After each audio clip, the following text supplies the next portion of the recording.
skip to one that deals a little bit with your comments on Arminius on the Trinity.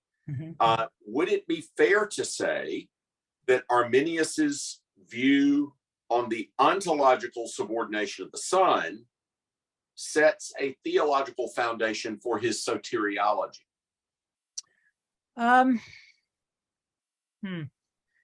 Yeah, that's a little chin music. I'm not saying you pitched it, Ligon.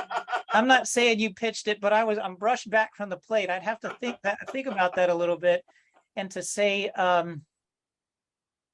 maybe I'd have to give that one some thought. So my advice to students is always, don't answer a question unless you really know it, and I don't want to fake it.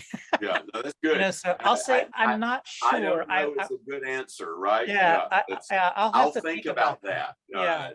I've had to say that many times in class. I tell the story that when I was a young professor at RTS in 1990, preparing to teach my first course, that I contacted one of my former seminary professors, O. Palmer Robertson.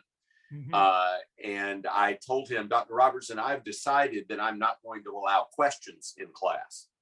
And my main motivation was that in seminary, I had a lot of my classmates who utilized questions in order to argue with the professor. And I decided, and I had a lot of classmates that we would talk afterwards, and we would say we would much rather hear what our professor has to say than what so-and-so in the class has to say. And so it really, I actually was motivated to try and serve the students well.